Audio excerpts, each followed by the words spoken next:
everyone, my name is Jennifer State, this is Coloring Bliss, and today I'm going to teach you how to color a flower. I'm going to teach you my 5 favorite steps to get awesome results with color pencils when you are coloring a flower. And make sure you stay tuned to the end because I have a bonus step for you that will help really enhance your coloring pages. I'm so excited. Now before we get started, I have 2 items of business for you. The first is that we're celebrating spring around here. It may not look like it when you look outside. In fact, we had a big snowstorm hit us. That's why I'm wearing a sweater today. And I'm going to put up some beautiful pictures that Steve took of our tree in full blossom with snow all over it. It was an amazing thing to look at, especially when the sun came out. Now to help you celebrate spring and Easter, I have some new art for you. The first page I'm going to show you is actually a free download to help you be able to color and learn along with me as I teach you how to color this rose. So come and get this one as a free download. Follow the link in the video description. Now I have more art, more new art to show you, and these pieces of art are going to be part of our premium library. That means you come on over to Coloring Bliss, become a paid member, and not only will you be supporting us, but you get beautiful art, hundreds of pages of coloring that you can do. Now, right here we have an adorable little bunny, and I think this one was done by our Bliss artist, Alia, am I right? And it's so sweet. Look at those little eyes. They're just so adorable. So that's the first one, and then who did this one for us? Anastasia. Anastasia did this one. Again, oh, look at that adorable little chick that you get to color. So cool. So come on over. We have coloring pages for every season, holiday. It's all there waiting for you. Now, my second matter of business is very exciting. We have our massive giveaway going on for this right here, the full set of Caran Luminance pencils, all 100 plus there's some bonus pencils in here, can be yours if you win. So follow the link in the video description. Get your entries in because the giveaway ends April 27th, and we're going to announce the winner of this box on April 28th via email. Good luck, everyone. All right, let's learn how to color a flower. As you can see, for this 5-step tutorial, I chose to work on tanned paper. Now you can work on white paper, black paper, blue paper, whatever you want, but you do need to take into account how the color of your paper will react with your color pencils. Even if you're working on white, that white will interact with your pencils. So take a minute, think about the color of paper you're on and how you can use it. For instance, my tan paper is a great mid-tone, especially working in yellows. So it's going to save me a lot of work and build up that middle tone color really quickly. Another decision I made at the very beginning of this coloring project was to use my Luminance colored pencils. Now remember, we're giving away a brand new set to one of you lucky winners, so make sure you get your entries in because I had so much fun coloring with these beautiful pencils. Alright, so let's get started on my 5 favorite steps for coloring a flower with color pencils. Now the very first thing I recommend is you need to choose a color scheme. This will help you plan out your color placement for maximum visual payoff. My favorite trick is to use a color wheel. You can use any artist color wheel, or this mini color wheel you see me using is one of those great downloads you get when you become a paid member over at Coloring Bliss. So use your color wheel and choose out which colors you think will look best on your flower. And then what you're going to do is sort of create a recipe for the pencils you're going to be using. What you need is a light, medium, and dark of every color you chose. Now in this coloring page, I chose a complementary analogous color scheme. That means I have 4 colors to work with. I have yellow-green for the stems and leaves, yellow and yellow-orange for our beautiful rose, and in the end we're going to be working some violet into some sneaky secret places. I'm so excited. Now to finish out step 1, I highly recommend you get a scratch piece of paper and make your recipe. Lay out each of your colors from your color scheme and swatch a tiny swatch of all your light, mediums, and darks for each of those colors. It will make coloring through your coloring page so much easier. You won't get lost, and if you have to get up in the middle to do something else, you'll remember where you were at. Step 2. This step is really important. We're going to map out the light source. Now for me in my coloring page, I chose a top right light source. That's always been my favorite light source. I love doing a top right light.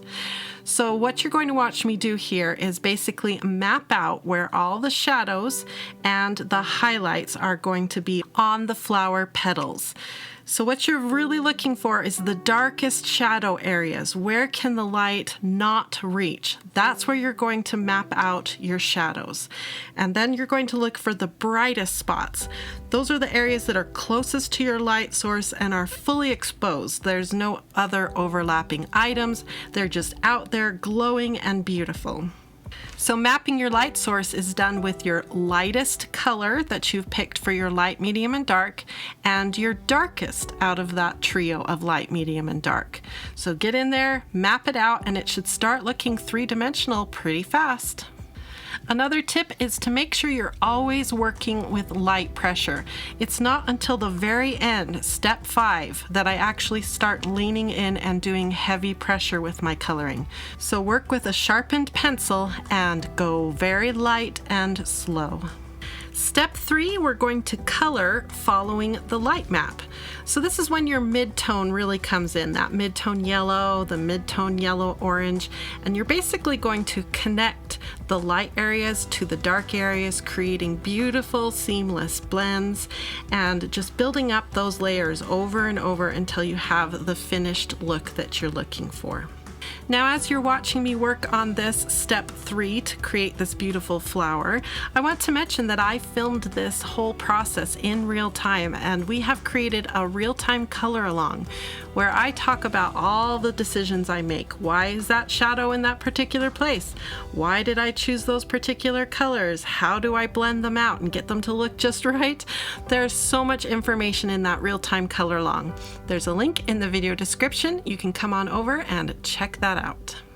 Now it's time to move on to step 4, and I have to admit this is one of my absolute favorite steps. This is where we get to enhance the contrast in the shadows and highlights. Just kind of turn the volume up on whatever it is that you're coloring.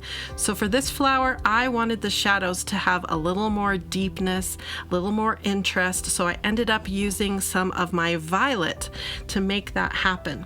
And then for the highlights, I wanted those to really shine, have that flower look like it's glowing. So for that, I brought in the Luminance White, which is an amazing white pencil. I was able to lay Luminance White on top of so many layers and get that flower to just glow. Step 5 now, we're going to bring out a colorless blender. We're going to smooth out all those blends and transitions. I love the colorless blender that comes in the Luminance set, and you can purchase that as a separate standalone product because that Luminance colorless blender can be used with any brand of color pencils, Crayolas, Prismacolors, all of them, and it does a beautiful job. Now remember, when you're using a colorless blender, it's really important to be very mindful how you work across your page. Don't just go with large sweeping stripes of hard pressure with that colorless blender. You'll get weird pigment moving from one spot to the next. So usually I start out in the deepest shadows, blend that area out, and then I clean off the tip of that colorless blender and move into those brighter areas. That way the colors stay where you want them and will look beautiful. Now, before I move on to my bonus step, I just want to mention that now you just repeat steps 2 through 5 on the stems and the leaves.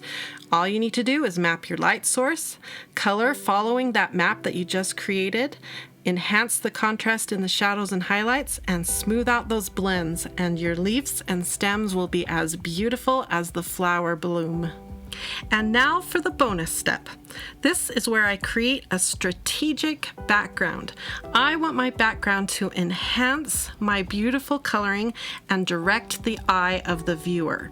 Now, as you're watching me work here, the first thing I did was create a violet vignette effect. This helps direct the eyes, and I can use those deep, delicious colors in the Luminance line to create a really dark, almost black violet there in the corners. It's so pretty, and that vignette also works well with the tan paper. I just sort of ease the transition until there's almost no violet left, and all there is the tan paper. I think it's really effective, and it really directs the eyes. Now, on the top and the bottom of the background, we have this little bar area, and I decided to repeat the yellow and yellow-orange colors from my color scheme to keep a cohesive and sort of soothing effect that won't distract the eye too much. I also worked a highlight down the center of those bars to sort of give it a 3D effect. I think it worked out well, and I think it's very pretty. I hope you enjoyed learning how to use those 5 steps to create a beautiful flower. I'm so excited for you to download that free coloring page and practice the things I taught you here in this lesson. Now, I'm going to have Steve fill up the video description with a ton of resource links because we have so many workshops to help you with lighting, with learning how to do contrast, coloring on tan paper, color pencil fast track. It's all there for you to help you. Anything you need, Coloring Bliss has it for you. So come on over and check it all out. And don't forget about that big giveaway. This box right here can go to one of you if you get your entries in on time. Now, this giveaway ends April 27th and the winner will be announced April 28th.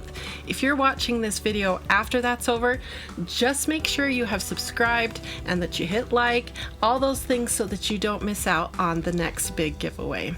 Thanks again for watching, everyone, and I hope you have a wonderful, colorful, blissful day. Bye-bye, everyone.